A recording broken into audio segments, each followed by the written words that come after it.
पाठ का नाम क्या है? खरा नागरिक। खरा का मतलब होता है सच्चा और एक ईमानदार।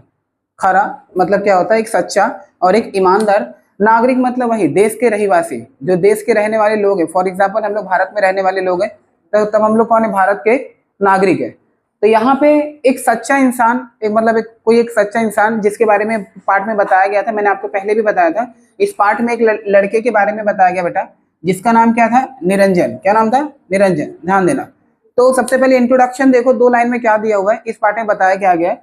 प्रस्तुत पाठात लेखकाने शालेय विषयाच्या अभ्यासताना ते फक्त अभ्यासाचे नसून, राइटर ने क्या बोला है? प्रस्तुत पाठात, इस पाठ में लेखक ने शालेय विषयाच्या, शालेय मतलब होता है जो आप स्कूल में पढ़ाई करते हो ना बेटा, अभ्यास, वहां पे बोला कि स्कूल की पढ़ाई के फक्त अभ्यासाचे नसून, मतलब जो स्कूल में आप पढ़ाई करते हो, पढ़ाई के अलावा त्यातील मूल्य आचरण आणण्याची असतात। पढ़ाई के अलावा बेटा, पढ़ाई से आपको नॉलेज मिलता है, लेकिन पढ़ाई के अलावा भी बहुत सारी चीजें होती है लाइफ में, जैसे कि अच्छे काम करना या फिर किसी को नुकसान ना पहुंचाना, लोगों की मदद करना। तो पढ़ाई के अलावा भी ऊपर के बारे में राइटर ने बताया है, और वही पूरा का पूरा चैप्टर निरंजन के बारे में बताया बेटा।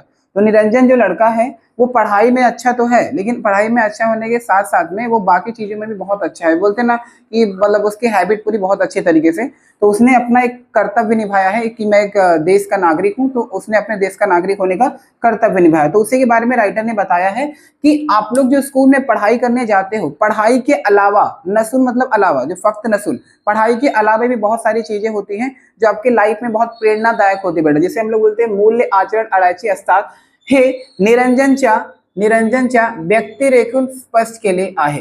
तो राइटर ने निरंजन की मदद से, जो इस पार्ट में पूरा का पूरा स्टोरी हमें निरंजन के बारे में पढ़ना है, तो निरंजन की मदद से हमें स्टोरी बताना चाहते हैं कि हमें पढ़ाई के अलावा भी बाकी चीजों पे ध्यान देना चाहिए। बाकी चीजों, फॉर एग्जांपल लोगों की मदद करना, लोगों की हेल्प करना। आप इस देश के नागरिक हो तो आपका भी कुछ फर्ज बनता है देश के लिए। कहीं पे भी दुर्घटना होती है तो क्या करना? लोगों की मदद करना। तो उसी सब के बारे में बताया गया है। तो चलो, यहाँ पे निरंजन के बारे में पूरी की पूरी स्टोरी है, ठीक है? ध्यान दो भाई, ठीक है? पूरा इसी में से क्वेश्चन आपके डाइजेस्ट में पीछे दिया रहेगा बेटा। देखो, निरंजन आज भल्या पहाटेत, भल्या पहाटेत मतलब मैंने आपको बताया था बेटा अर्ली मॉर्निंग। क्या बोलते हैं इसको? अर्ली, ठीक है? Early morning. भल्या पहाटेत मतलब अर्ली मॉर्निंग, यानी जो सुबह का समय होता है, वहां पे वो उठून, उठून मतलब उठना, अभ्यासाला बसला होता। निरंजन नाम का जो लड़का है वो भल्या पहाटेत, भल्या पहाटेत मतलब होता है अर्ली मॉर्निंग। अर्ली मॉर्निंग मतलब 4 बजे भी बोल सकते, 5 बजे भी बोल सकते, 3 बजे के बाद कोई भी टाइम, 4, 5, 6, उसे अर्ली मॉर्निंग बोला जाता है बेटा। तो जो निरंजन नाम का लड़का है वो अर्ली मॉर्निंग में उठ के क्या करने बैठता है बेटा? अभ्यास। अभ्यास मतलब पढ़ाई करने के लिए, बसला मतलब बैठना। तो निरंजन नाम का जो लड़का है वो सुबह में जल्दी उठता है, और सुबह में जल्दी उठने के बाद पढ़ाई करने के लिए बैठ जाता है। आज शेवटचा नागरिक शास्त्र पेपर तो झाला। यहाँ पे क्या बोला है? आज शेवटचा, फॉर एग्जांपल जो सेमेस्टर का पेपर होता है बेटा, सेमेस्टर जो आपका लास्ट वाला फाइनल पेपर होता है, तो उस पेपर की बात कर रहे हैं। तो आज निरंजन के स्कूल में जो है ना बेटा, उसके स्कूल में एग्जाम होने वाला है। तो उस एग्जाम के एक सब्जेक्ट का नाम दिया हुआ है नागरिक शास्त्र, जिसे हम लोग इंग्लिश में सिविक्स बोलते हैं। तो राइटर ने बोला है कि आज निरंजन के सिविक्स का जो एग्जाम था, पेपर तो झाला कि संप्लीज परीक्षा, संप्लीज मतलब होता है खत्म। तो निरंजन के स्कूल में आज पेपर होने वाला था, और जो लास्ट सब्जेक्ट था उसका नाम क्या था बेटा? सिविक्स। सिविक्स का पेपर खत्म हुआ, तो सिविक्स का पेपर जहां पे खत्म हुआ, तो इसका मतलब निरंजन की पूरी की पूरा पेपर हो गया खत्म। तो उसका फाइनल पेपर था, जो फाइनल पेपर का नाम क्या था? नागरिक शास्त्र। तो पेपर में पूछा जाता बेटा, जो यहाँ पे निरंजन था, निरंजन का लास्ट वाला जो पेपर था बेटा ना, अंतिम पेपर, वो कौन सा था? नागरिक शास्त्र। तो ये सारी चीजों के बारे में बताया गया। इसके अलावा, ये सब के अलावा और कौन कौन से सब्जेक्ट है निरंजन के स्कूल में? इतिहास, भूगोल आणि नागरिक शास्त्र। 3 सब्जेक्ट का नाम और दिया गया, इतिहास, भूगोल आणि मतलब और नागरिक शास्त्र, तीनही विषयाचा केवढा अभ्यास करावा लागतो। मतलब आपको ही पता है बेटा, हमारे स्कूल में लगभग 5 या 6 सब्जेक्ट, 5 या 6 सब्जेक्ट होते हैं, और 6 सब्जेक्ट में से 3 सब्जेक्ट जो होता है, जैसे कि इतिहास, भूगोल आणि नागरिक शास्त्र, इन सबको आपको थोड़ा सा ज्यादा पढ़ना पड़ता है, क्योंकि थोड़ा ये सब बिना पढ़े आप पेपर में एग्जाम नहीं दे सकते हो। तो राइटर ने वही बोला, तीन ही विषयाचा केवढा अभ्यास करावा लागते, मतलब ये 3 सब्जेक्ट जो है बेटा, इनका काफी ज्यादा मतलब पढ़ाई करना पड़ता है, बिना पढ़ाई के आप आंसर नहीं दे सकते हो। त्यात हे नागरिक शास्त्र जरा अवघड, अवघड मतलब होता है कठिन। तो इतिहास, भूगोल और नागरिक शास्त्र में से जो मतलब नागरिक शास्त्र का पेपर था, उसे थोड़ा सा मतलब कठिन लगता था, बट फिर भी वो क्या करता था? पढ़ाई करके मैनेज कर लेता था। चलो ठीक है, आगे देखो अभी। तो ये स्टार्टिंग का जो पहला वाला 3 लाइन है उसमें निरंजन के बारे में इंट्रोडक्शन दिया हुआ है कि निरंजन सुबह सुबह उठ के पढ़ाई के लिए बैठ जाता है। पढ़ाई के बैठने के बाद में उसका जो इतिहास क्या नाम है, नागरिक शास्त्र का जो पेपर है उसका लास्ट पेपर था। उसके अलावा भी 3 पेपर जो है जो आपको ज्यादा पढ़ना पड़ता है, इसमें से नाम बोला गया इतिहास, भूगोल आणि नागरिक शास्त्र। इन तीनों सब्जेक्ट को पढ़ने के साथ साथ में जो नागरिक शास्त्र का पेपर होता है बेटा, वो थोड़ा सा क्या होता है, अवघड़ होता है, थोड़ा सा कठिन होता है। तो ये 3 लाइन में लेखक ने निरंजन के बारे में बताया, यानी फॉर एग्जाम्पल निरंजन समझो खुद अपने बारे में बता रहा है। तो ये 3 लाइन हम लोगों ने यहाँ पे कंप्लीट किया। चलो आगे आओ, अभी आगे क्या दे देखो, पहाटेची सकाळची वेळ अभ्यासाला योग्य असतो। पहाटेची मतलब मॉर्निंग में सकाळची बोलते हैं ना कि पहाटे अर्ली मॉर्निंग में सुबह का जो समय होता है, अभ्यासाला योग्य असतो। योग मतलब होता है एक अच्छा समय।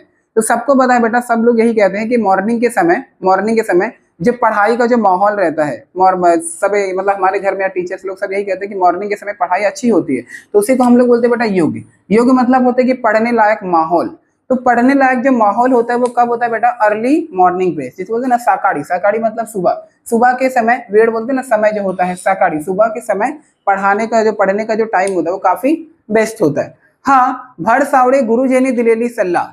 तो निरंजन के स्कूल में एक टीचर थे जिनका नाम क्या था बेटा, भड़ सावड़े। ये उसके टीचर है। उसके टीचर ने ही निरंजन को एडवाइस दिया था कि सुबह के समय पढ़ने से मतलब पढ़ाई में मन काफी अच्छे तरीके से लग जाता है, सल्लाह अगदी योग्य होता।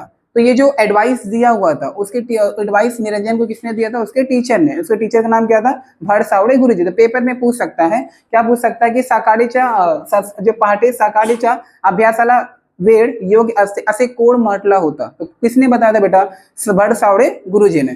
ठीक है, उसके टीचर थे, उसके टीचर ने ये बताया था कि मॉर्निंग का समय बेस्ट होता है।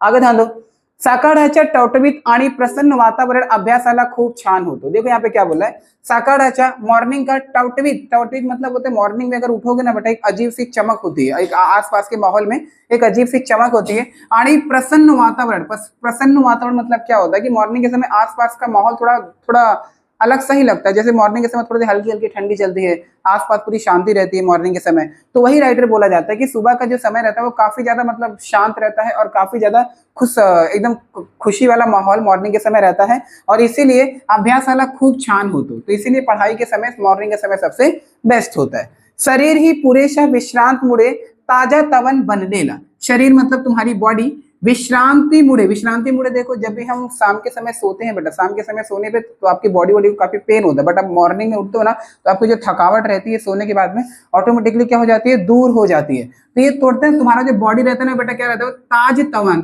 मतलब होता है कि ताजा, एकदम फ्रेश। मॉर्निंग के समय आपका जो बॉडी भी रहता है एकदम फ्रेश रहता है। तो राइटर वही बोला है कि बनने ले असंत प्रसन्न वातावरण मन ही अभ्यासाला चटकून लागू सकतो। तो राइटर वही बोलता है कि मॉर्निंग के समय इतना अच्छा वातावरण जो रहता है, अगर ऐसे वातावरण में मन, जो तुम्हारा पढ़ने का जो मन है बेटा, अभ्यास पढ़ाई करने के लिए चटकन मतलब होता है तुरंत।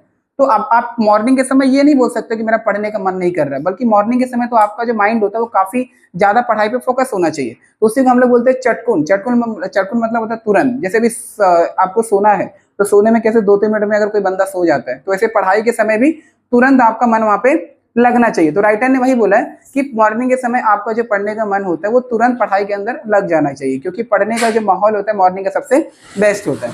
आगे, हवेत सुखद गारवा होतो। हवेत मतलब हवा, सुखद गारवा मतलब बोलते हैं ना हल्की हल्की ठंड। एक मॉर्निंग के समय का जो, चाहे गर्मी का ही मौसम रहे बेटा, गर्मी ठंडी कोई भी सीजन का मौसम रहे, लेकिन मॉर्निंग का जो हवा होता है ना बेटा, वो आफ्टरनून जो दोपहर का समय होता है, शाम का समय होता है, सबसे बेस्ट हवा मॉर्निंग का ही होता है। वो थोड़ी सी ठंडी मतलब थोड़ी सी ठंडक लेके आती है। कौन सा समय बेटा, मॉर्निंग का। तो वही राइटर ने बोला कि हवे सुखद गारवा अस्तु। तो हवे में भी एक क्या होती है, चमक होती है जो आपके बॉडी को रिलैक्स करती है। अब मॉर्निंग के समय दुरून एकादी भूपाड़ी मतलब होता है शंख। मैंने पहले भी बताया था, जब भी हम किसी भी मंदिर में पूजा उजा करते हैं या फिर कोई आसपास अगर मंदिर हो, तो मॉर्निंग के समय जो पंडित लोग हो जो शंख बजाते हैं, उसी को हम लोग मराठी में क्या बोलते हैं बेटा, भूपाड़ी बोलते हैं। तो ज्यादातर मॉर्निंग के समय ही आपको सुनाई देता है, मॉर्निंग या तो इवनिंग, लेकिन ज्यादातर मॉर्निंग में ही होता है। तो मॉर्निंग के समय भूपाड़ी किंवा रेडिओवरच्या आवडत भक्तीचे एकूण येत असे। ध्यान से सुने, यहाँ पे क्या बोला है कि मॉर्निंग के समय ज्यादातर क्या क्या सुनाई देता है, तो मॉर्निंग के समय ज्यादातर मंदिर में जो शंख बजता है, इसे हम लोग भूपाड़ी बोलते हैं, भूपाड़ी बजता हुआ मतलब आपको सुनाई देगा। अदरवाइज या किसी के घर में या फिर आसपास के पड़ोसी में रेडियो पे क्या बोलता है बेटा, भक्ति गीत। देखो मॉर्निंग के समय कोई किसी किसी को भक्ति गीत सुनना काफी पसंद होता है, तो मॉर्निंग के समय में बहुत सारे लोग भक्ति गीत लगा देते हैं। तो यही निरंजन बोल रहा है कि मॉर्निंग के समय ज्यादातर जब मैं पढ़ने के लिए बैठता हूँ, या तो मुझे शंख की आवाज सुनाई देती है, या तो मुझे क्या सुनाई देता है बेटा, रेडियो पे भक्ति गीत। आगे, ते नसेल तर पक्ष्यांच्या सुमधुर संगीत साथील अस्तावा। यहाँ पे सुनो, अगर मॉर्निंग के समय भूपाड़ी या रेडियो दोनों में से कोई भी उसे सुनाई नहीं दिया, तब शायद उसे पक्षियों की आवाज, पक्षी यदि मॉर्निंग के समय भी ज्यादातर पक्षी आवाज करते हैं, आफ्टरनून और शाम के अलावा पक्षी मॉर्निंग के समय ही बेटा ज्यादा मतलब वो लोग भी चिल्लाते हैं। तो वही निरंजन बोलता है कि अगर मुझे शंख या रेडियो की आवाज नहीं सुनाई देती है, तो पक्का मुझे मॉर्निंग के समय पक्षियों की सुमधुर संगीत, मतलब पक्षी जब चिल्लाते हैं ना बेटा, तो मॉर्निंग के समय एक जैसे कोयल हो गया, तो उसका भी बोलना जैसा थोड़ा मधुर गीत लगता है, एकदम गाने की तरह। तो राइटर वही बोलता है कि कभी कभी पक्षियों की आवाज भी मुझे क्या लगती है, बहुत मधुर लगती है।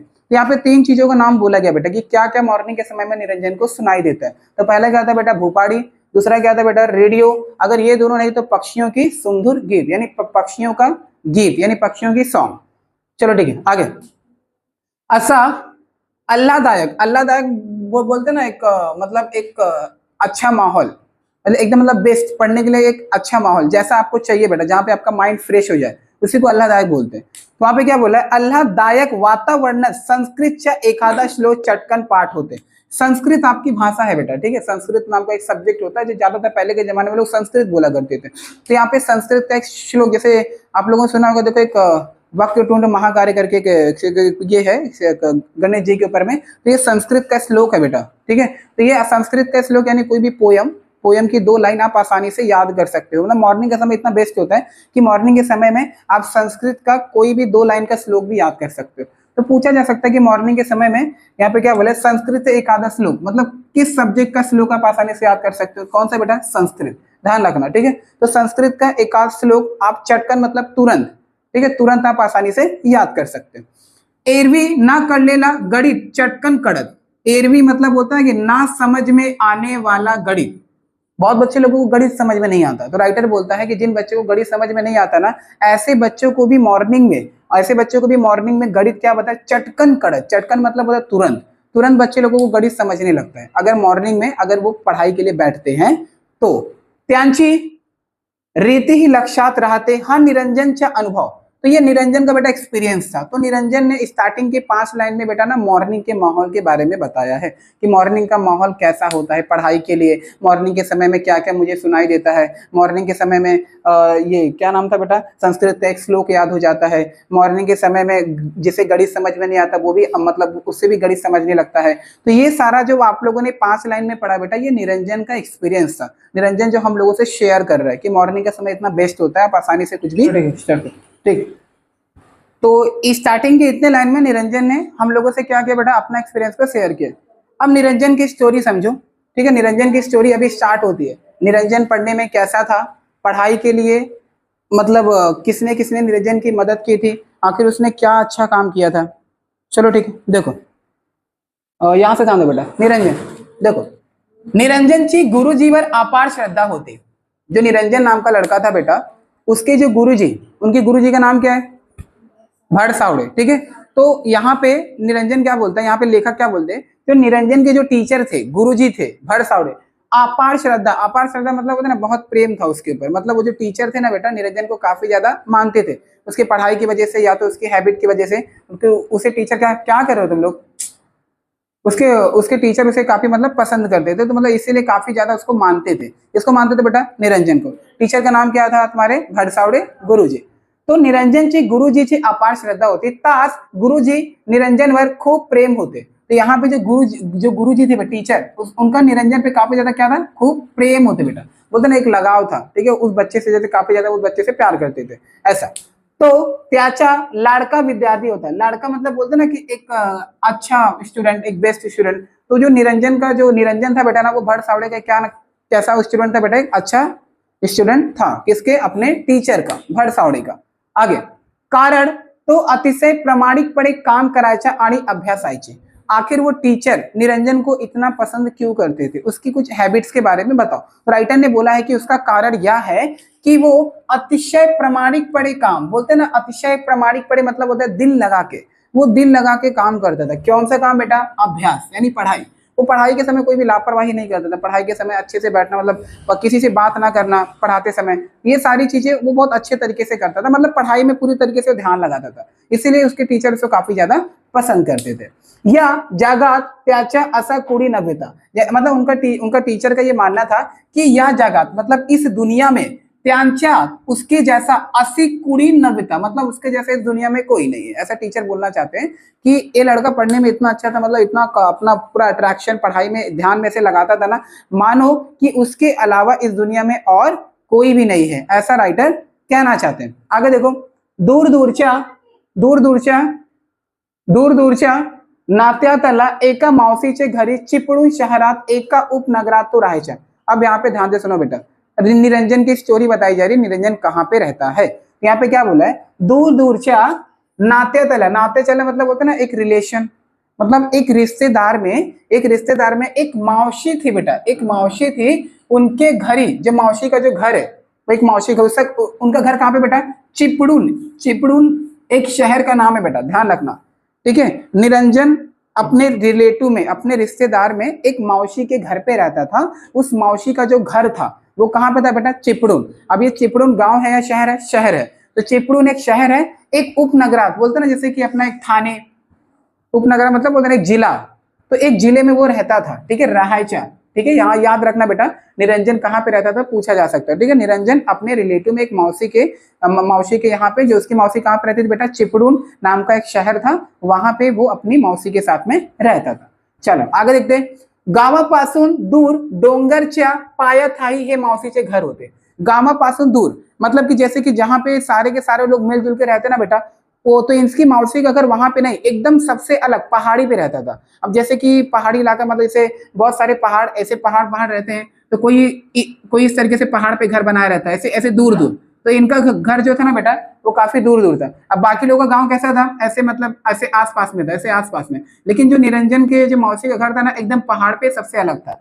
तो वही यहाँ पे बोलना, मतलब वही यहाँ पे लेखक बोलना चाहता है, जो निरंजन की जो मौसी थी उनका घर कहाँ पे था बेटा, यहाँ पे डोंगर मतलब पहाड़ पे पायथ्याशी मतलब होता है पहाड़ के जो नीचे का जो हिस्सा होता है ना, निचला हिस्सा, जैसे यहाँ पे देखो निचला, जहाँ से अपना झरना बहता है उसे निचला हिस्सा बोलते हैं, मतलब पहाड़ का जो पैर वाला हिस्सा होता है बेटा तुम्हारे घुटने पर का, तब वहां पे क्या करते थे, उनके मौसी का घर था। इतना आई वडील लहानपणी वारले, लहानपणी मतलब बचपन में, जब निरंजन छोटा था ना तब उसके जो आई और वडील थे, जो उसके मम्मी पापा थे ना बेटा, वारली मतलब मरना, तो जब उस निरंजन छोटा था तब भी उसके मम्मी पापा क्या हो गए थे, डेथ हो गए थे, उनके मम्मी पापा मर गए थे।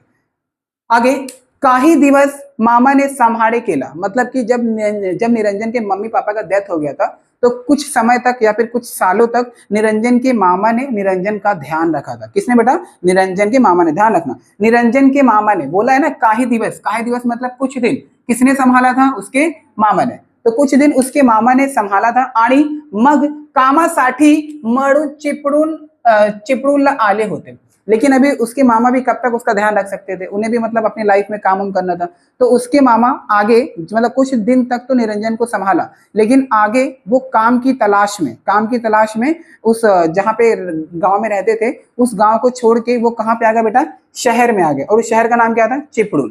तो ठीक है, तो उसके मामा भी पहले शायद गांव में रहते थे, तो गांव में मतलब निरंजन को संभालते थे, लेकिन निरंजन को संभालने के बाद में गांव में तो उन्हें भी कमाने के लिए शहर आना था, तब अब क्या कर दिए, तो जो उसके मामा थे वो अपने कमाने के लिए कहाँ पे आ गया बेटा, चिपळूण शहर में आले। यह मावशीकडे आडून सोडलन, और उसने मतलब कि जब उसके मामा गांव से चिपळूण शहर में आए थे तो साथ में निरंजन को भी लेके आए थे, और निरंजन को कहाँ पे छोड़ा था ये तो पता ही है, कहाँ बेटा, मावशीकडे, देखिए मावशी भी कहाँ पे रहती थी, चिपळूण में रहती थी, तो या मावशीकडे आडून सोडला आणि तोही मुंबईला निघून गेला, ठीक है। तो सबसे पहले निरंजन के मामा निरंजन को साथ में लेके कहाँ पे आते, चिपळूण नाम के शहर में आते, चिपळूण नाम के शहर में मतलब एक मौसी के पास में निरंजन को छोड़ते हैं कि तू यहाँ पे रह, यहाँ पे तू काम मतलब यहाँ पे रह, यहाँ पे तू रहा कर, और उसके बाद में जो उसके मामा है बेटा चिपळूण शहर से कहाँ पे चले गए, मुंबई में चले, कहाँ पे चले गए, मुंबई, देखो लिखा है ना, या मावशीकडे आडून सोडला, वहां पे सोडला आणि और तो ही कहाँ गेला बेटा, मुंबईला, मुंबईला निघून गेला, निघून गेला मतलब चले जाना। तो निरंजन के मामा ने चिपळूण शहर में छोड़ा और वो खुद कमाने के लिए कहाँ पे चले गए, मुंबई चले गए। तो क्या करने के लिए बेटा, तो देखो कायम चार्ज बोलते ना कि कमाने के लिए या फिर काम के लिए, तो कमाने के लिए चले गए थे। देखो जाताना मोलाचा सल्ला दिले, मोलाचा मतलब बोलते ना कि एक एडवाइस दिया, एक कीमती एडवाइस दिया। तो उसके मामा जब जा रहे थे अपने निरंजन को छोड़ के मौसी के यहाँ पे, तो उन्होंने निरंजन को एक बात बोली, क्या बोली पता, ये लाइन याद रखना बेटा, मात्र मोलाचे सल्ला मात्र देऊन गेला, मतलब अपने निरंजन को एक एडवाइस दिया, क्या दिया बताए, रडत बसू नको, रोना मत तू, बैठे बैठे रोना मत तू, शेड गोड़ा वगैरह जी पड़ती ती सारी काम कर। बोलते ना शेड गोड़ा मतलब जैसे गोबर वगैरह जो हो गया उसे उठाना, जैसे गाय भैंस का जो गोबर होता है उसे उठा, उसको गोड़ा कर, जैसे गांव में देखो ना कैसा वो गोईठा उठा बनाते हैं, तो वहां पे ऐसे मतलब गोबर ओबर जो है उसको बना, तो कुछ भी कर, मतलब यहाँ पे लेकिन रोना मत, क्योंकि ये जो मौसी है ना बेटा वो भी काफी ज्यादा गरीब थी। तो इनका, इसके मामा का कहने का मतलब क्या था, तू अपनी मौसी के घर पे रह लेकिन उनके ऊपर बोझ मत बनना, इसीलिए तू रोना मत, बल्कि तू क्या कर, शेड बोलते ना गोबर वगैरह, उसका गोबर गोड़ा मतलब इकट्ठा करके वगैरह पड़ पड़ी थी सारी काम कर, मतलब तुझे जो काम मिलता है यहाँ पे वो सारा का सारा काम कर, गोबर ओबर का जो भी तुझे उठाने का है, गाय भैंस का जो तेरी मौसी करती है उन्हीं को देखी देखा काम कर, लेकिन उनका हाथ बटा, लेकिन तू रोना मत, मौसी देईल ते खा, जो तेरी मौसी तुझे खाने को देगी वो तू खा, आणि इथेच रह, और तू यहीं पे रहे, मावशी तुला शाळेतील घालणार आहे। तो ये जो मावशी है ना, ये तुझे शाळेती मतलब होता है स्कूल में, घालणार मतलब होता है बेटा एडमिशन करवाना, तो ये जो मावशी है ये तेरा स्कूल में एडमिशन करवाएगी। ध्यान से सुनो उसके मामा ने क्या एडवाइस दिया था बेटा, पूछूंगा तो बताना। उसके मामा ने एडवाइस दिया था कि तू यहाँ पे मतलब रोने मत बैठ जाना, तुझे जो काम मिलता है गोबर वगैरह जो सारा चीज उठा, उसको इकट्ठा कर, अपनी मौसी की मदद कर, ठीक है, और तुझे जो मौसी तुझे खाने को देगी उसको तू खा, आगे चल के मौसी तेरा स्कूल में क्या करवाएगी, एडमिशन करवाएगी। तो ये उसके मामा ने जाते समय बोला था बेटा, ये दिमाग में बैठा के रख लो, ठीक है। ये अपना इतना टॉपिक हुआ, चलो ठीक है आगे देखो अभी, ठीक है, कहां से है, मामा गेले,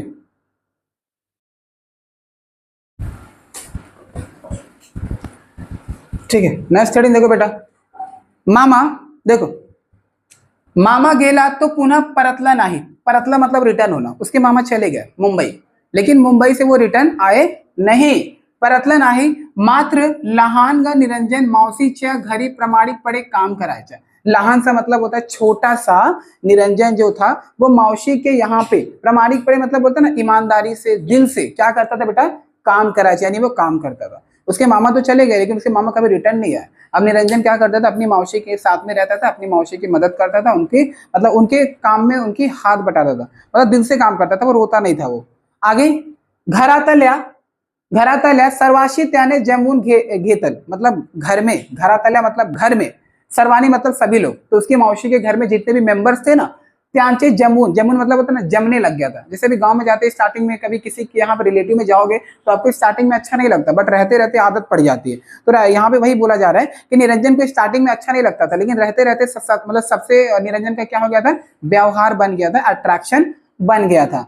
आणि शाळेत नाव दाखवला केला, आणि निरंजन का जो एडमिशन करवाया गया बेटा, क्या करवाया गया, दाखल, दाखल मतलब होता है स्कूल में उसका एडमिशन करवाया गया। अब देखो ध्यान से सुनो, अभी इसकी स्टोरी बेटा चालू हो रही, काफी अच्छी स्टोरी सुनना बेटा आगे। मावशीची परिस्थिती यथाच असल्याचे निरंजन वार लावून जेवायच्या। जो मावशी की परिस्थिति थी ना बेटा, परिस्थिति मतलब होता है कि उनकी हालात, वो जो उसकी मौसी थी ना बेटा वो काफी ज्यादा गरीब थी, काफी ज्यादा गरीब थी, उनके घर पे खाने तक को ठिकाना नहीं था। तब उसकी मौसी ने निरंजन को क्या किया बताए, मावशीच्या परिस्थिती यथाच असलेले निरंजनचे वार लावून द्यायचा बेटा। इसका मतलब ध्यान से सुनना, मौसी की जो परिस्थिति थी ना बेटा वो काफी ज्यादा खराब थी, इसीलिए मौसी जिस गांव में रहती थी ना बेटा, उस गांव के लोगों के जो घर हुआ करते थे ना, तो निरंजन को उन सबके घर में ना हफ्ते में एक दिन इसके घर पे, एक दिन उसके घर पे, एक दिन उसके घर पे, ऐसे खाने के लिए भेजती थी। तो उसकी मौसी ने गांव में सबसे बात करके रखा हुआ था। इसी को हम लोग बोलते हैं वार लावून जेवायचा। वार लावून जेवायचा मतलब होता है हफ्ते में 7 दिन होते हैं, तो 7 दिन अलग अलग के घर में खाना खाना, किसके बेटा, गांव वालों के। इसी को हम लोग क्या बोलते हैं, वार लावून जेवायचं। मतलब उसके मौसी की घर की हालत इतनी खराब थी ना कि वो मतलब उसे 2 टाइम का खाना प्रतिदिन नहीं दे पाते थे, इसीलिए उसकी मौसी ने गांव भर में लोगों से बात करके रखा हुआ था कि मतलब प्लीज एक दिन मतलब इस निरंजन को खाने को कुछ दे दिया करो जो आपके घर में बच्चा कुचा रहता है। तो इसी को बोलते हैं बेटा वार लावून। वार लावून का मतलब होता है हफ्ते में प्रत्येक अलग अलग के लोगों के घर पे जाके खाना खाना।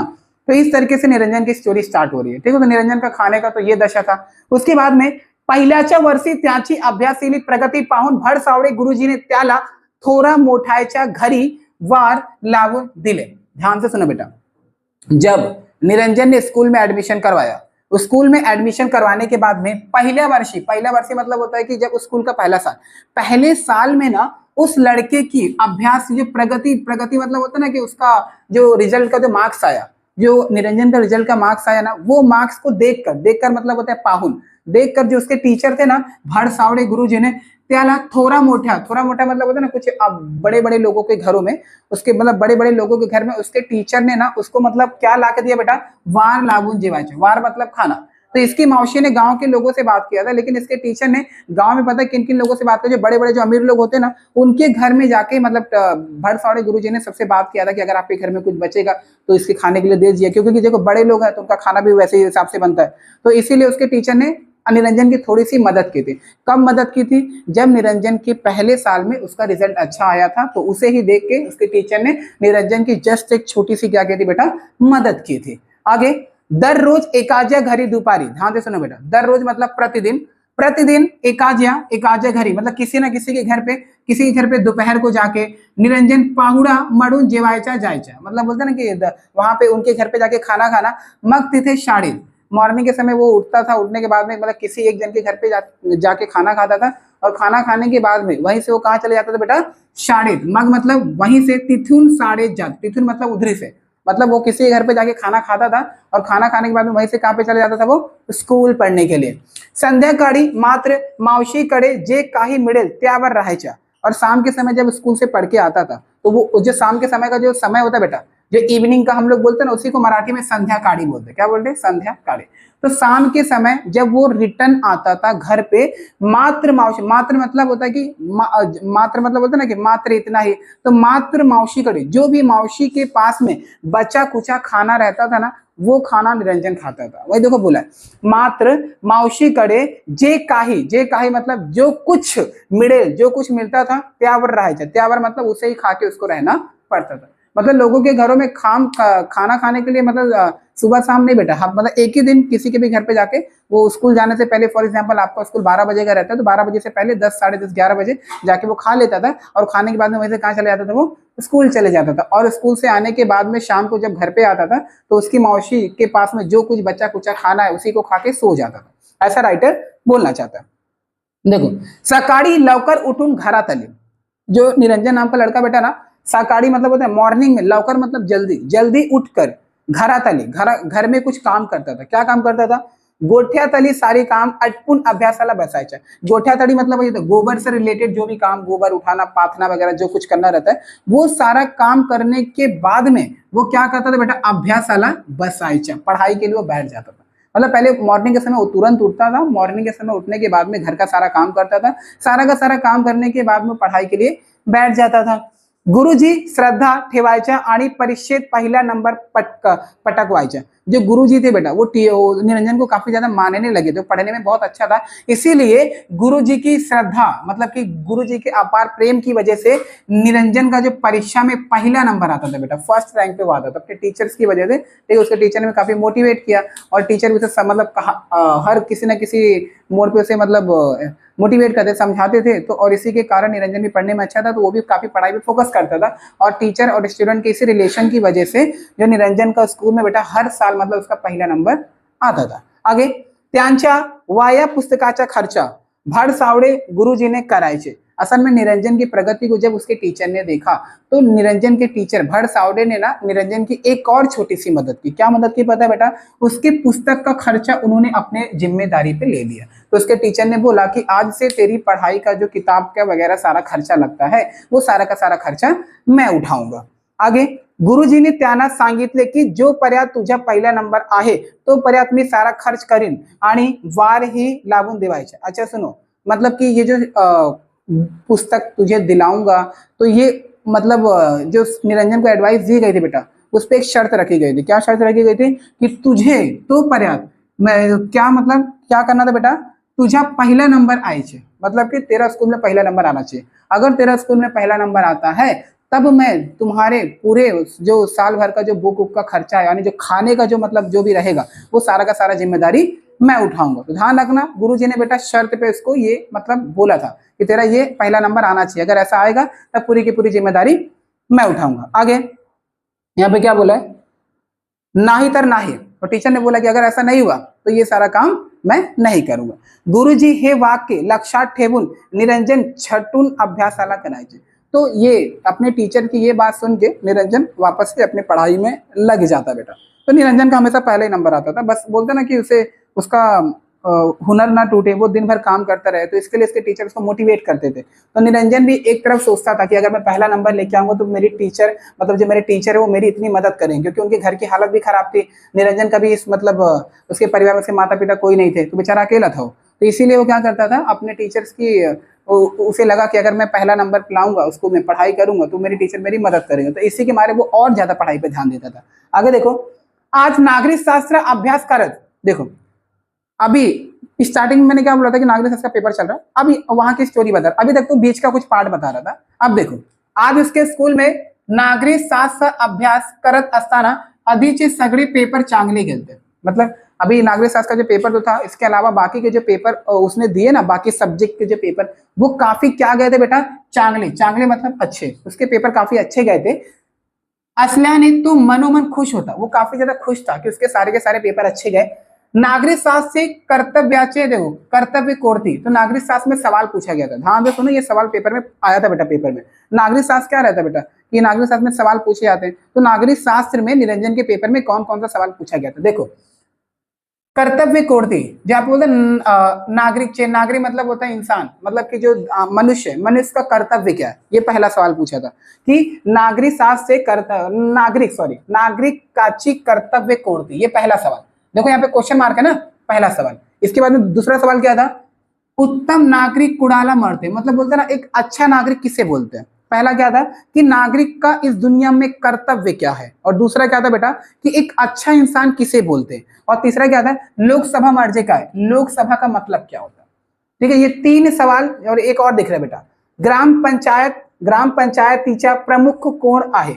ग्राम पंचायत जो होता है ना, गांव में बुलाते बेटा, उसका मेन लीडर कौन है, जिसे बोलते प्रमुख। तो ये चार सवाल दिमाग में बैठा के रख लेना। नागरिक शास्त्र में चार, मतलब और भी सवाल पूछे गए थे, लेकिन ये चार सवाल उसको अच्छे मतलब ये बोलते ना कि अगर पेपर आप देके आते हो तो पूरा क्वेश्चन तो आपको नहीं याद रहता है, लेकिन जब पेपर देके बाहर निकलते हो ना, तो लगभग कुछ ना कुछ क्वेश्चन आपके दिमाग में रहता है, ये सब क्वेश्चन आया था। तो जस्ट उसने पेपर देने के बाद में ये क्वेश्चन का नाम बताया। कौन कौन सा क्वेश्चन बेटा, नागरिक शास्त्र से कर्तव्य कोणती, उत्तम नागरिक कुणाला म्हणावे, लोकसभा मर्जे काय, ग्राम पंचायतीला प्रमुख कोण असते। तो ये चार सवाल उससे पूछे गए थे नागरिक शास्त्र के अंदर। मतलब और भी बहुत सारे सवाल थे, बट उसको चार सवाल याद था। आगे, सान्य प्रश्नाचे उत्तर त्याने धड़ाधड़, धड़ाधड़ मतलब बोले फटाफट। तो ये सारे के सारे प्रश्नों का उत्तर उसने मतलब फटाफट लिख दिया, क्योंकि ये सारे प्रश्न के उत्तर उसे अच्छे तरीके से याद था। अभ्यास करता करता किती वेळ लोटला कुणाला ठाऊ, मतलब पढ़ाई करते करते ना उसका मतलब जब पेपर लिखता था ना बेटा, उसका जो टाइम था ना वो कुछ ध्यान ही नहीं देता था, मतलब उसका टाइम पूरा लिखने पढ़ने में पूरा निकल जाता था। तो ये पेपर जब वो लिखता था ना, पेपर जब देता था, तो उसे टाइम का होश नहीं रहता था, वो टाइम घड़ी देखते ही नहीं था, लिखते रहता था, बस वही करता था। निरंजन ताडकन उठून उभा राहिला, 9 वाजून गेले होते। ठीक है, 10:30 परीक्षा त्याआधी देशमुखकडे जायच्या होत्या। ठीक है, अब यहाँ पे क्या बोलता है कि मॉर्निंग के समय जब निरंजन पढ़ाई कर रहा था ना, अभ्यास करता करता किती वेळ लोटला कुडाला ठाऊ। अब वो पढ़ाई कर, जब मॉर्निंग में उठा, घर का सारा काम किया, घर का सारा काम करने के बाद में वो क्या करने बैठा, पढ़ाई के लिए। अभ्यास करता करता, पढ़ाई करते करते किती वेळ मतलब होता है कितना समय, लोटका कुड़ास उठाऊ मतलब कि कितना समय बीत गया था, मतलब पढ़ाई करते करते उसे ध्यान नहीं रहता कि मुझे स्कूल जाने का है, तो मतलब इतना वो पढ़ाई में मगन रहता था। अब पढ़ाई में मगन हो गया। अब निरंजन ताड़कन उठून, ताड़कन मतलब होता है तुरंत, निरंजन तुरंत उठ गया, क्योंकि उसे कहाँ पे जाना था बेटा, स्कूल जाना था, और मॉर्निंग के समय पढ़ाई करता था। तो मॉर्निंग के समय पढ़ाई करने के बाद में पता नहीं कितना समय बीत गया, उसे खुद पता नहीं चला। उसने घड़ी मतलब उसने किसी से पूछा कि कितना समय हुआ, तो उसे पता चला इतना बज रहा है, तो तुरंत उठता है और तुरंत उठने के बाद में उसने घड़ी को देखा, कितने बज गया था बेटा, 9 बाजले गेले होते। मतलब पढ़ाई करते करते वो 4 ही 5 बजे उठ के बेटा पूरा गोबर ओबर वाला जो भी काम करता कर लेते, उसके बाद में पढ़ाई करता। इतने समय तक वो पढ़ता था और घड़ी को देखा तो कितना बज गया था, 9 बज गया था। 10:30 की परीक्षा, उसका एग्जाम था बेटा, ठीक है, उसका एग्जाम था। कितने कितने बजे का पेपर था बेटा, 10:30 बजे का पेपर था, याद रखना बेटा, 10:30 बजे का पेपर था। त्या आदि देशमुख कडे जायच्या होते, और देखो त्या आदि, और उसके बाद में मुझे अपने टीचर से भी मिलना था। केवड़ी तरी लांब चलायचे होते, भाराभार आवरून तो निकाला। भाराभार आवरून मतलब होता है जल्दी से तैयार होकर वो घर से निकल जाता है। तो उसका 10:30 का पेपर था, 9 बज गया था, और उसके साथ साथ में उसे अपने टीचर से भी मिलना था। तो इन्हीं सब के कारण उसे बहुत लेट हो गया। तो फटाफट से मतलब कि अपना पूरा ये भरा मतलब ना फटाफट फटाफट अपना बैग वैग पूरा पैक करता है, जो भी उसके एग्जाम के लिए जरूरी है वो सारी की सारी चीजें वो अपने बैग में रख के तुरंत अपने घर से निकल जाता है। चलो ठीक है, अब ये जो स्टोरी आप सीख रहे बेटा, अब ये कहाँ पे जा रहा है बेटा, एग्जाम देने जा रहा है, ध्यान से सुनो, ठीक है, एग्जाम देने जा रहा है। और जब ये एग्जाम देने जा रहा था ना, तभी इसके साथ में प्रॉब्लम हुआ था। नहीं, जरूरत नहीं, ठीक है, चलो आगे आ जाओ, फटाफट खत्म करो। कितना पेज हुआ, एक, ठीक है, चलो ठीक है, फटाफट ध्यान दो। आगे तो निरंजन का पेपर था, ठीक है, 10:30 का, 9 बज गया था, तैयार होकर घर से निकला। चलो ठीक है, अब एग्जाम देने के लिए घर से निकला, तो देखो अब क्या होता है। मावशीच्या घर गांवा बाहर डोंगर पाया थ्याशी, वो तो हमें भी पता है कि मौसी का घर कहाँ था, गांव से बाहर पहाड़ों के नीचे था। आगे मध्य एक नदी लगाई, असल में ना जिसके मौसी का घर था ना और जहाँ पे स्कूल जाता था, तो उसके बीच में एक नदी पड़ता था। क्या पड़ता था बेटा, नदी। पूछा जाता है बेटा, मध्य मतलब होता है बीच में, एक क्या पड़ती थी बेटा, नदी। पूर्वी ही नदी पाण्यात उतरून चालात चालात पार करण्याला लागतील। तो असल में ना निरंजन को नदी के अंदर से चल के नदी को पार करके दूसरी तरफ जाना पड़ता था, क्योंकि इसके मौसी का घर कहाँ था बेटा, ये समझो नदी थी, तो इसकी मौसी का घर यहाँ पे था। तो ये वाले रास्ते पे क्या करता था, स्कूल, उसका स्कूल ऐसे पढ़ता था। तो क्या करता था वो, उसके घर से इस नदी को पार करना पड़ता था। नदी को पार करने के, और पार कैसा, ब्रिज उज नहीं था, ब्रिज नहीं था बेटा, नदी में से उसे पार करना पड़ता था। तो किसी तरीके से वो क्या करता, नदी में से जाता था। पूर्वी ही नदी पाण्यात उतरून, पाण्यात मतलब पानी में, उतरून मतलब उतरना, पानी के अंदर से चालात चालात, चलते चलते पार करायच्या लागायची। तो चलते चलते इसको स्कूल पार करना पड़ता था। परंतु आता कोकण रेल्वे आल्याने रेल्वेचा छान पूल नदीचे आला। अब राइटर क्या बोलता है कि पहले जब ये पढ़ता था ना बेटा, तो वहां पे नदी के ऊपर पुल नहीं था, लेकिन अभी इसके गांव में ना रेलवे बन रहा था। क्या बन रहा था, रेलवे की पटरी बन रही थी। तो रेलवे की पटरी वाले, तो अभी तो रेलवे का पटरी तो नदी में से डाल नहीं सकते, तो उन्होंने क्या किया कि पुल के ऊपर एक जो नदी था उसके ऊपर क्या बनाया, एक पुल बनाया। और पुल किसके लिए बनाया, इंसानों के लिए नहीं बेटा, पटरी को बिछाने के लिए, क्योंकि जो पटरी होती है ज्यादातर नदी के ऊपर बनाई जाती है ना। तो जो रेलवे वाले ने क्या किया कि रेलवे वाले उस गांव में मतलब पटरी निकाल रहे थे, तो पटरी जब निकाली तो नदी जहां पे पड़ रहा था उसके बीच में क्या बनाया बेटा, पुल बनाया। और पुल के देखो, जो पुल होता है ना बेटा, पुल के स्टार्टिंग में चलने के लिए बना होता है, फुटपाथ जैसा। तो क्या करते थे, इसीलिए देखो, परंतु आता कोकण रेलवे, देखो, और उस रेलवे का जो नाम था, क्या नाम था बेटा, कोकण रेलवे। जैसे अपने देखो ना कलवा रेलवे स्टेशन पैसा, तो वहां के रेलवे स्टेशन का नाम था, क्या था, कोकण रेलवे आल्याने रेल्वेचा। जब वहां पे कोकण रेलवे बन रहा था, तो रेलवे ने क्या किया, रेलवे ना छान पुल नदीवर आला। क्या बेटा, पुल किसके ऊपर बनाया गया, नदी के ऊपर बनाया गया था। तो ये रेलवे वालों लोगों ने बनाया था। पुलाच्या एका बाजूने लोकांसाठी पायावरची टेबल होती। जब पटरी को बनाई जा रही थी, जो पटरी थी, जो ब्रिज पे बनाई जा रही थी ना, तो पुलाच्या एका बाजू मतलब लेफ्ट या राइट में, अब कहां पे ये नहीं बोला, लेफ्ट और राइट शायद दोनों में होगा। तो लेफ्ट में और राइट में दोनों तरफ लोकांसाठी मतलब लोगों के लिए क्या बनाया गया था बेटा, पायावट ही ठेवायली होती, मतलब कि चलने के लिए फुटपाथ जैसा एक पतला सा रास्ता बनाया गया था, ताकि लोग भी क्या कर सके बेटा, रास्ता पार कर सके।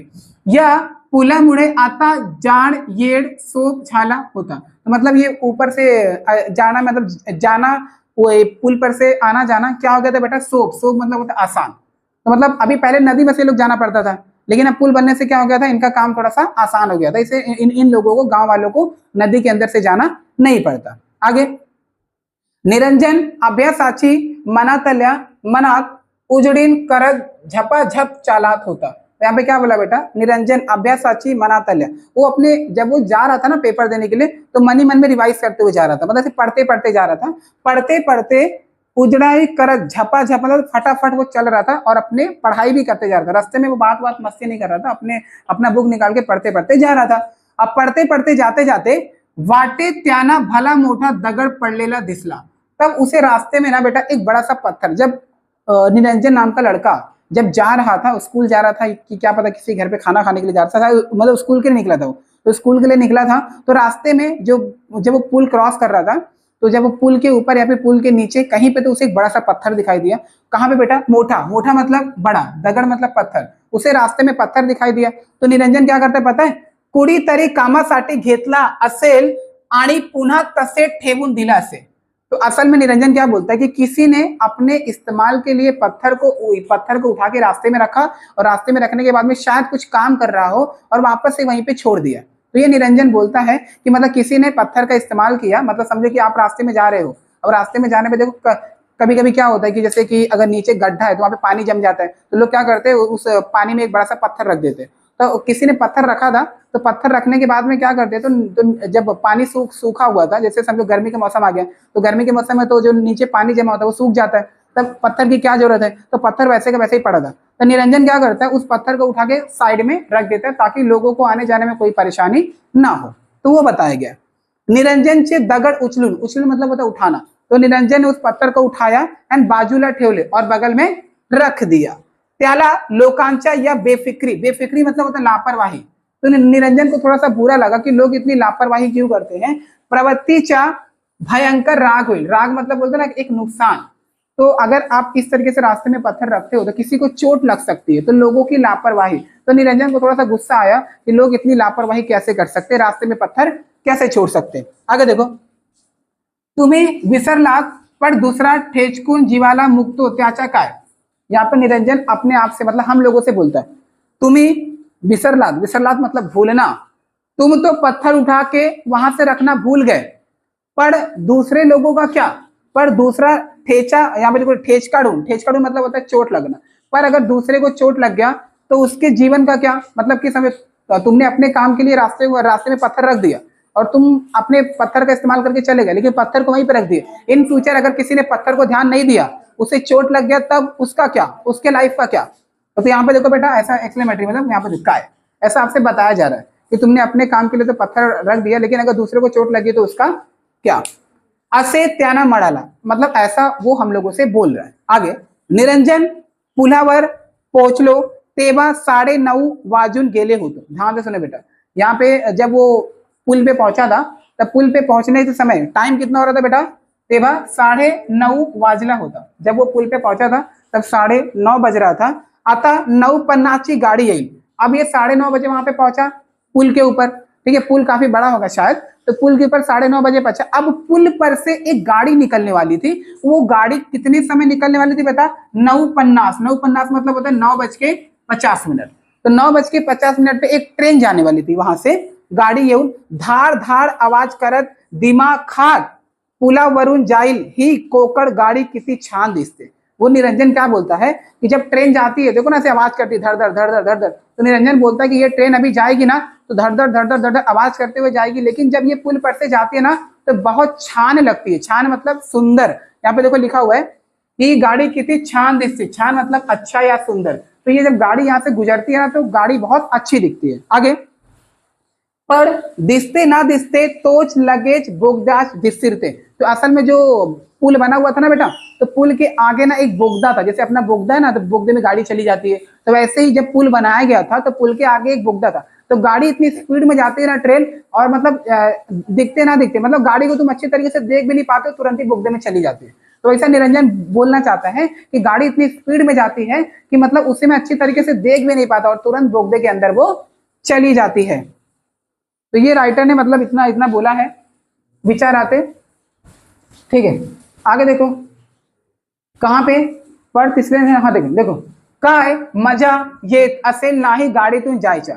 वो अपने मन ही मन बोलता है काय मजा, कितना मजा आता होगा इस गाड़ी में जाते समय, बोले ना असेल नाही गाडीतून जायच्या मतलब कितना अच्छा लगता होगा गाड़ी में जाते समय, ऐसा आपसे क्वेश्चन मार्क पूछा है क्या, कितना अच्छा लगता होगा। आपण ही मोठा झाल्यावर गाडीतून फिरेल, मोठा मतलब बड़ा। तो ये निरंजन क्या बोलता है, जब मैं भी बड़ा हो जाऊंगा ना तब गाडीतून फिरू, फिरू मतलब घूमना, तब मैं भी इस ट्रेन में बैठ के घूमूंगा। या विचाराने तो हुडून गेला, हुडून मतलब होता है ऐसे, ये मतलब ट्रेन को रुक के मतलब ऐसे मतलब ट्रेन के बारे में सोचते सोचते वो जा रहा था। तो त्याचा लक्ष डाव्या बाजूचे रुडा खाली पडलेले भल्या मोठा भगदाड पडे गेले। तो अचानक से ना जब वो पटरी के किनारे से जा रहा था ना, तब उसने पटरी पे एक चीज नोटिस किया। क्या नोटिस किया पता है, कि पटरी का जो लोहा है ना बेटा, रूड़ा खाली, रूड़ा खाली मतलब होता है लोहा, जो पटरी का जो ये जो पटरी का जो लोहा होता है, ऐसे जो पटरी का जो लोहा होता है ना, ये वाला, ये जो पटरी का लोहा, तो जो पटरी का लोहा जो उसने देखा ना, तो भल्या मोठा भगदा कडे गेला हे छिद्र कसाला। तो उसके बीच में एक ऐसा होल बना हुआ था, मतलब ऐसे पटरी बीच में से कटी हुई थी बेटा, पटरी क्या था बीच में कटा हुआ था, तो पटरी के बीच में छिद्र मतलब एक होल बना हुआ था, इस तरीके से होल था, तो ना यानी पटरी को किसी ने बीच में से काटा हुआ था। रोज रोज नसत बुवा असा मडन त्यांना जवळ जाऊन पाहिले तो कुठीतरी काँक्रीट फोडून रेल्वेचे रूळ वेडे वाकडे करून ठेवायचे त्याच्या ध्यासी आले।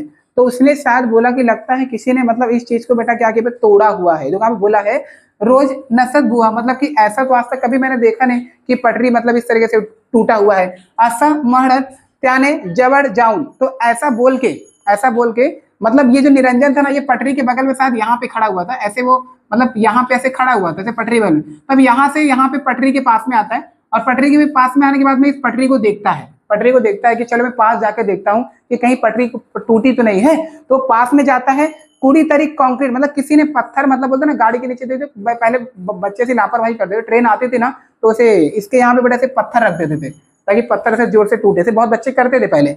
तब किसी ने पत्थर रखने से रेल्वे रूड़ा वेडे वाकड़े करून ठेवायचे त्याच्या ध्यासी आले। तो उसने सोचा कि शायद किसी ने पत्थर रखा होगा, इसीलिए मतलब शायद में होल होगा। लेकिन निरंजन आश्चर्य वाटले, लेकिन निरंजन को थोड़ा सा हैरानी हुआ। क्या हैरानी हुआ, रात्रि 2 वाजता शेवटची गाड़ी इथून जाते, मतलब रात को 2 बजे एक गाड़ी यहाँ से गुजरती थी, ठीक है। शेवटची गाड़ी मतलब कोई एक गाड़ी थी, रात को 2 बजे निकलती। कितने बजे बेटा, रात को 2 बजे यहाँ से एक गाड़ी जाती है। त्यावर पहाटेच कुठीतरी हा उपद्रव जाणीवपूर्वक केला आहे। मतलब रात को 2 बजे यहाँ से ट्रेन निकली थी ना, तो यहाँ पे रात को 2 बजे ट्रेन निकली थी, तब तो ऐसा कुछ हमें सुनाई नहीं दिया। मतलब इसके बाद रात को 2 बजे के बाद किसी ने जानबूझ के यह उपद्रव मतलब बोलते ना इस पटरी के अंदर होल किया है। तो राजा इसने बोला कि पटरी को बीच में से काटा गया था। तो रात को 2 बजे जब यहाँ से ट्रेन निकली तो ठीक था, लेकिन उसके बाद शायद उसने बोलता है कि शायद किसी ने जानबूझ के इस पटरी को क्या किया बेटा, तोड़ा है। इसी को बोलते हैं उपद्रव जाणीवपूर्वक, जाणीवपूर्वक मतलब होता है जानबूझ के किसी ने केला असावं, जानबूझ के किसी ने पटरी को तोड़ा है। अब देखो ये क्या करता है, अतः प्रवासानी भरलेली 9:50 गाड़ी है। अभी पुल पे एक ट्रेन आने वाली थी, कितने बजे बेटा, 9:50 पे। अब ये निरंजन क्या बोलता है, रात को 2 बजे यहाँ से एक ट्रेन गई थी, लेकिन वो ट्रेन को कुछ हुआ नहीं, इसका मतलब कि 2 बजे के बाद किसी ने पटरी को तोड़ा है। तो अब 9:50 की ट्रेन आने वाली थी। अब निरंजन का एग्जाम भी था 7:30 बजे का, तो निरंजन को थोड़ा सा टेंशन हो गया कि मैं क्या करूं। तो निरंजन अभी वहां पे टेंशन में आ गया, क्योंकि 9:50 की गाड़ी आने वाली थी और ये पटरी टूटा हुआ था। अब पटरी टूटा हुआ तो इसका पटरी का जो पहिया बेटा, तो वो क्या करेगा, वो होल में से स्लिप खा के नीचे जाएगा, और जिससे ट्रेन का एक्सीडेंट होने का चांस है। तो वही सोच के निरंजन एकदम सावध गेला। सावध मतलब होता है ना, थोड़ा सा बोलते ना कि जैसे कुछ मतलब हाँ कोई चीज देख लिया और डर गया, वो मतलब सोच रहा था कि अरे 9:50 की यहाँ पे गाड़ी जाने वाली है, अगर कुछ हो गया तो मतलब वो फ्यूचर देखने लगा था थोड़ी देर के लिए, अरे एक्सीडेंट हो जाएगा वगैरह करके। अब वो टेंशन में आ गया। अब उसने क्या किया पता है, गाड़ी आली तर भयंकर अपघात हुई। उसने सोचा कि अगर ट्रेन आएगी तो भयंकर मतलब क्या होता है, एक खतरनाक क्या होगा बेटा, अपघात हुई। अपघात मतलब एक्सीडेंट, अगर ट्रेन आएगी तो एक खतरनाक एक्सीडेंट होगा। हे त्याच्या लक्षात आले, मतलब ये बात उसे समझ में आई कि अगर यहाँ से ट्रेन गुजर गई 9:50 वाली, तो पक्का यहाँ पे एक बहुत बड़ा एक्सीडेंट होने वाला है। निरंजन नागरी शास्त्र पेपर देशमुखच्या जेवळ सारा विसरला। तो निरंजन के मन में कुछ सवाल आया था बेटा, पता है क्या, जब उसने ये एक्सीडेंट वाला जो पिक्चर देख रहा था कि हाँ भी एक्सीडेंट होने वाला है, तो निरंजन का जो आज पेपर था आज नागरिक शास्त्र का, और ऊपर से उसके टीचर ने क्या बोला था कि अगर जो पेपर में पहला नंबर आएगा तो मैं तुझे सारा का सारा खर्चा उठाऊंगा। तो ये सारा का सारा उसके दिमाग से निकल गया। मतलब निरंजन अब थोड़ी देर के लिए सब भूल गया था, क्या उसका पेपर है वो भूल गया, और ये भी भूल गया कि उसने अपने टीचर से मतलब कुछ वादा किया था कि हाँ मैं पहला नंबर लेके आऊंगा। तो ये सारा का सारा भूल गया। अब निरंजन के मन में एक ही सवाल था त्यांच्या डोळ्यासमोर धाड़ धाड़ आवाज करत येणारी रेलवे गाड़ी दिसू लागली। तो उसके दिमाग में सिर्फ एक चीज चल रहा था, वो क्या पता है, अभी ट्रेन आने वाली है, ट्रेन आने वाली है, ट्रेन आने वाली है, 9:50 की ट्रेन आई, कुछ हो जाएगा, कुछ हो जाएगा, मतलब बार बार उसके दिमाग में यही चल रहा था कि अभी एक्सीडेंट होने वाला है, एक्सीडेंट होने वाला है। तो सिर्फ और कुछ ध्यान में नहीं आ रहा था। अब वो क्या करता है पता है, कानाच्या बसवाडा आवाज आणि लोकांच्या किंकाळ्या कानात घुमू लागल्या। अब वो बहुत डर गया था। वो डर क्या गया था कि अभी लोगों की जो आवाज है बेटा, और जो ऊपर से जो ट्रेन की जो आवाज आएगी, लेकिन जब एक्सीडेंट होगा तो लोगों की चिल्लाने की आवाज, रोने की आवाज, कोई दर्द के मारे कहारेगा। तो ये सारा का सारा बेटा उसके दिमाग में चल रहा था। देखो, कानात घुमू लागले, कानात मतलब होता है कानों में उसके घूम रहा था कि अभी ट्रेन की आवाज आएगी और लोगों का एक्सीडेंट होगा, तो लोगों की जो दर्द की आवाज है वो मेरे कानों में मतलब गूंजेगी। अब इसी के मारे स्टेशन इतने खूब दूर होते, तब उसे मतलब अब यहाँ से स्टेशन काफी दूर था।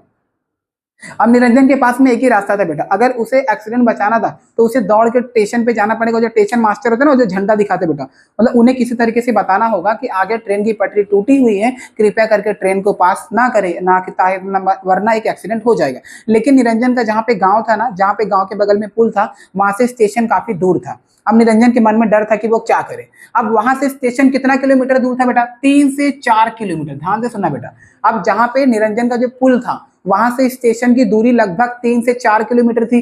अब 3 से 4 किलोमीटर की दूरी तिथपर्यंत सांगायला जायला तर परीक्षा बुलणार, बुलणार मतलब होता है कि मतलब नहीं दे पाना। उसे पक्का पता था कि अगर मैं स्टेशन पे जाऊंगा, स्टेशन 3-4 किलोमीटर है, तब पक्का मेरा नागरिक शास्त्र का पेपर छूट जाएगा। बुलणार मतलब होता है छूट जाना।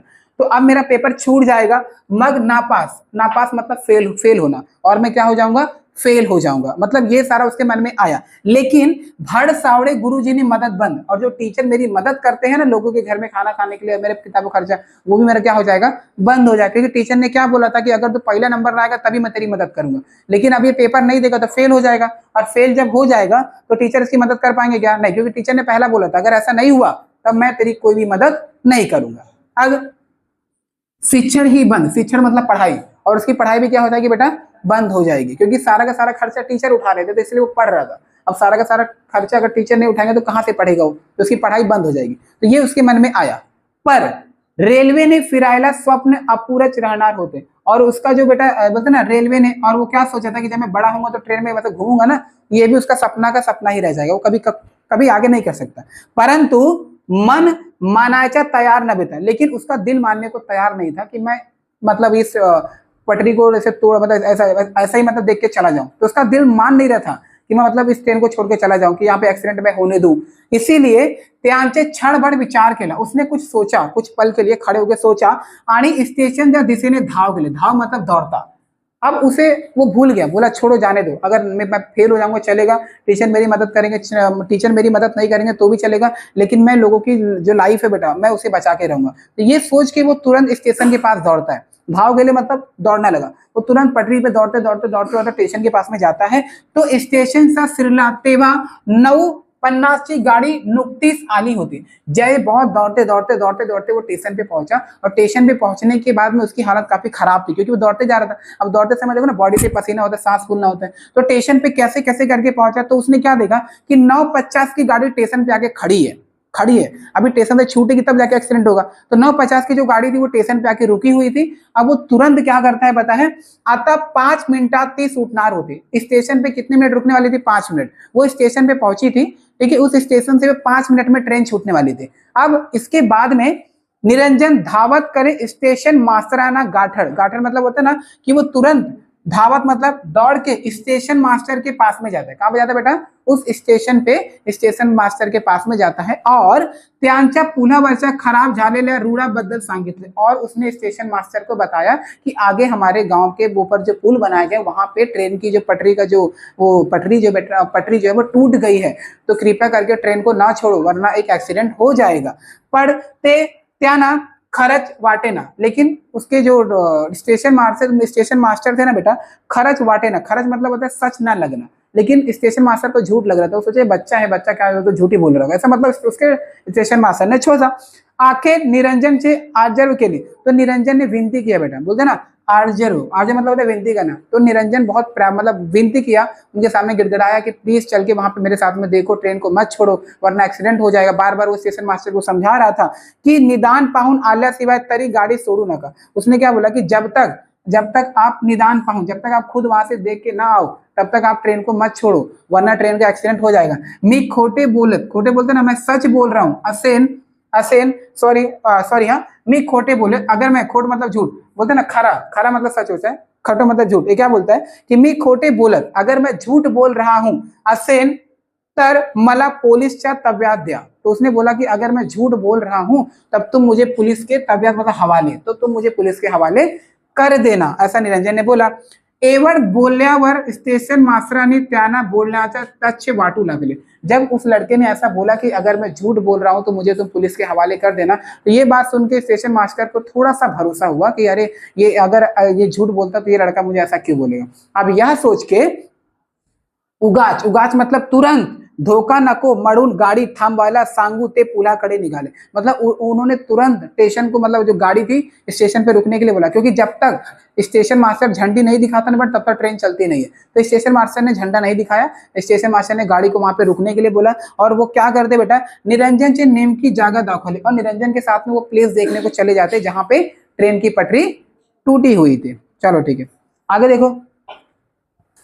अब जहां पे ये पटरी टूटी हुई थी वहां पे पहुंचने के बाद में देखो यहाँ पे क्या, जब स्टेशन मास्टर वहां पे पहुंचे, स्टेशन मास्टर ने क्या देखा कि फारच भयंकर, कल्पना करता येणार नाही असा भयंकर अपघात झाला होता। मतलब जब स्टेशन मास्टर ने वहां पे पहुंचा और देखा ना, तो देखने के बाद में वो तो पूरा मतलब देख के हैरान हो गए थे, क्योंकि पटरी ना काफी गंदे तरीके से टूटी हुई थी। और टूटने के साथ साथ में आप लोग देखोगे ना, ये पटरी के बीच में इस तरीके से बेटा, ये जो पाइप जो लगा रहता है ना, इसके बीच में एक लोखंड ऐसे मतलब कुछ सिकड़ी जैसा फंसाया जाता है, तो वो सिकड़ी भी टूटा हुआ था। अब जब ट्रेन जो आती है ना बेटा, तो ट्रेन जब इसके ऊपर से चलती है ना, तो इसको ये इसकी मदद से ना, ये जो होता है ना, इसकी मदद से ये और ये दोनों आपस में ज्वाइंट रहते हैं। लेकिन अगर इसका ये जो सिकड़ी अगर यहाँ पे नहीं रहेगा ना, तो ये ट्रेन का जो पटरी ना वो डिसबैलेंस हो जाएगा, और जिससे ट्रेन का एक्सीडेंट होने का चांस है। और आपको पता है बेटा, ट्रेन की स्पीड 70-80 या 80-90 की स्पीड में तो रहती है। तो ऐसे में एक और ऊपर से स्टेशन से छूटी थी, और जब स्टेशन से ट्रेन छूटती है तो लगभग स्टार्टिंग में स्लो स्लो चलती है, लेकिन जैसे ही वो 1-2 किलोमीटर क्रॉस करती है तो ट्रेन एक अपनी स्पीड पकड़ लेती है। और स्पीड पकड़ने के बाद में 3-4 किलोमीटर, और 3-4 किलोमीटर काफी होता है स्पीड पकड़ने के लिए। तब स्पीड पकड़ने से 80-90 की स्पीड में पकड़ेगा, तो ट्रेन अगर यहाँ से बेटा गिरे, यहाँ से अगर मतलब टूट के पटरी से क्रॉस करती है, तो लगभग इतने सारे पैसेंजर लोगों की जान जा सकती है। तो स्टेशन मास्टर जब वहां पे पहुंचे ना, तो उन्होंने देखा, तो उन्होंने भी देख के समझ में आया कि अरे हाँ, अच्छा हुआ मतलब कि इस लड़के ने मुझे आके बता दिया, नहीं तो काफी बड़ा एक्सीडेंट हो जाता। यह सोच के स्टेशन मास्तरांनी लगेच गाडी दीर्घकाल थांबवला आदेश दिला आणि ते या घटनेचा पंचनामा करायला लागेल।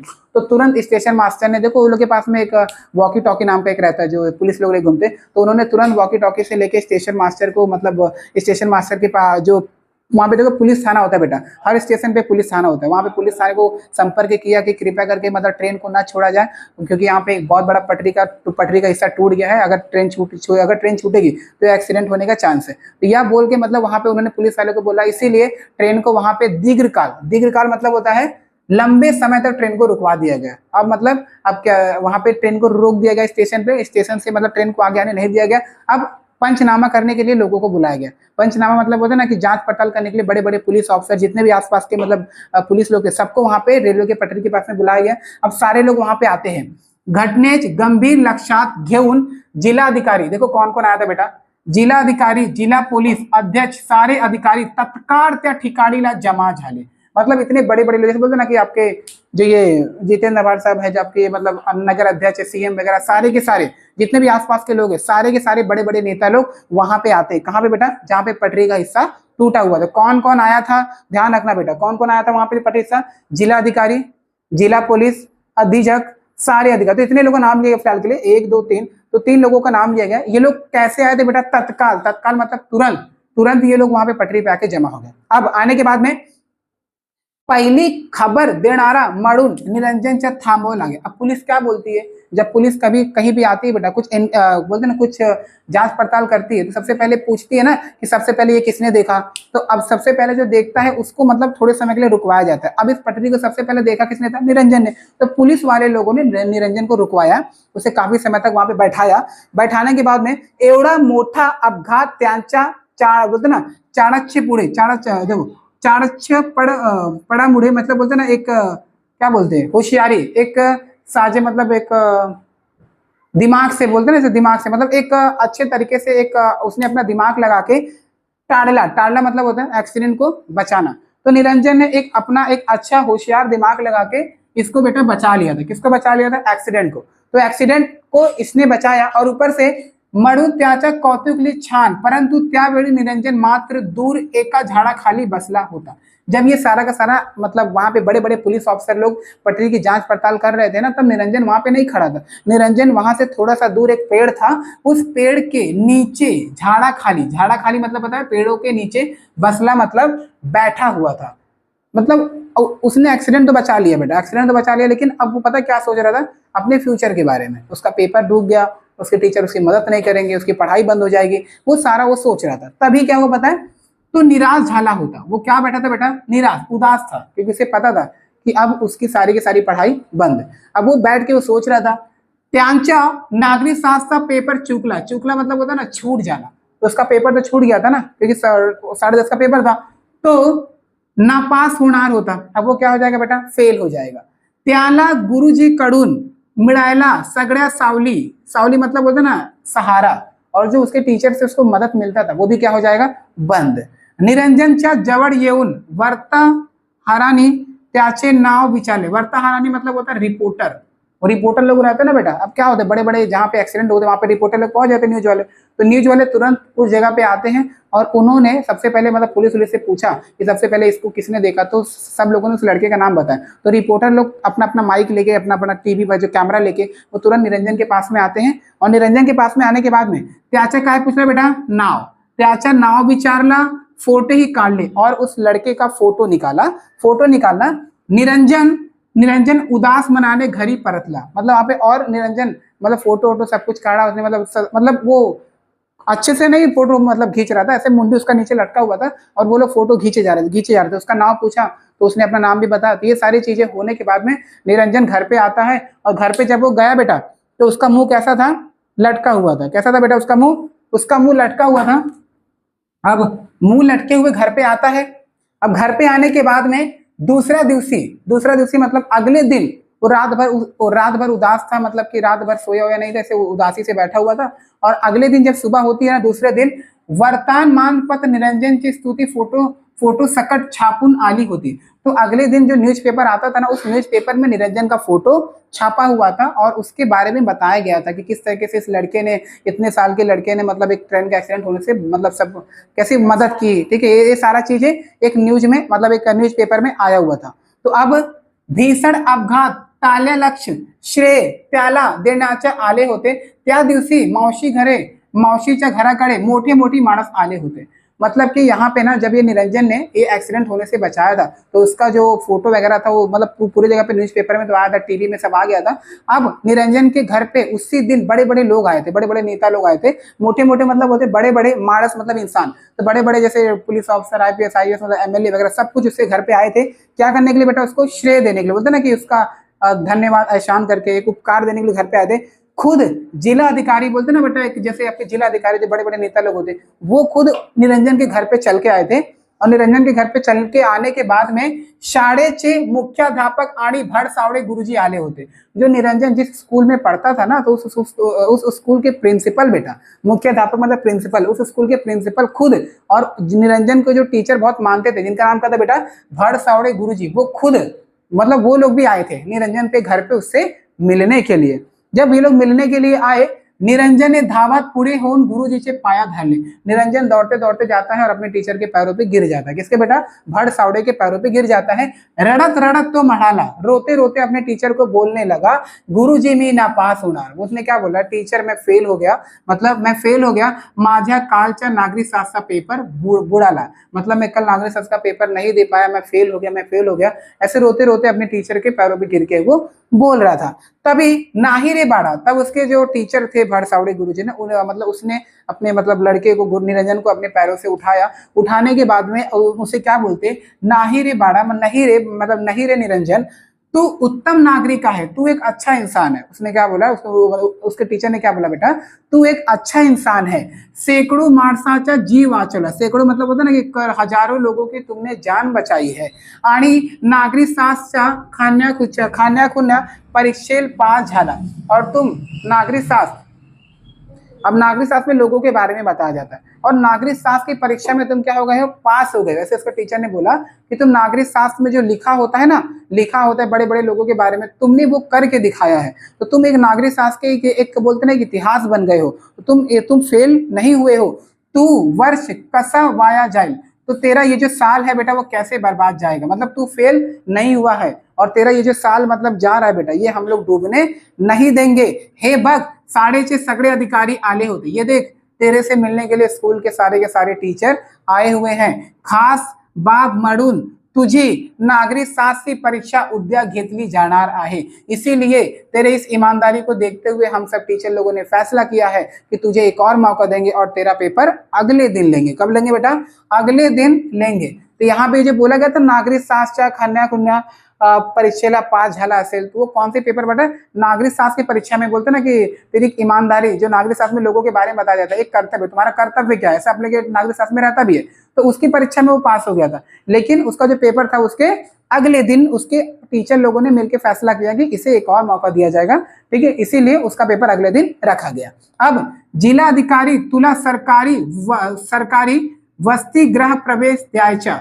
जिलाधिकारी मतलब वही जो उसके बड़े बड़े लोग थे, जिलाधिकारी जो भी आपके सीएम और कलेक्टर लोग थे, उन लोगों ने मिलकर फैसला किया कि इसे ना बेटा सरकारी वसतिगृह मतलब बोलते ना कि एक हॉस्टल, एक गवर्नमेंट हॉस्टल इसे प्रोवाइड करेंगे। किसको, निरंजन को। तो निरंजन की ईमानदारी को देखते, उसके इस साहस को देखते हुए बड़े बड़े लोगों ने फैसला किया कि निरंजन को एक मौका देंगे, हम उसकी पढ़ाई के लिए और कुछ सोचेंगे। तो उन्होंने वसतिगृह मतलब उसे खाने पीने का, पढ़ाई का सारा खर्चा, प्रवेश द्यायचा मतलब एक अच्छे स्कूल में एडमिशन करवाना, ठरवलेले आणि वर वाया पुस्तकाच्या खर्चासाठी शिष्यवृत्ती मिळणार। इस शिष्यवृत्ती मतलब होता है स्कॉलरशिप। क्या मतलब है, स्कॉलरशिप। और निरंजन की अच्छी पढ़ाई को देखते हुए हम उसे स्कॉलरशिप प्रोवाइड करेंगे।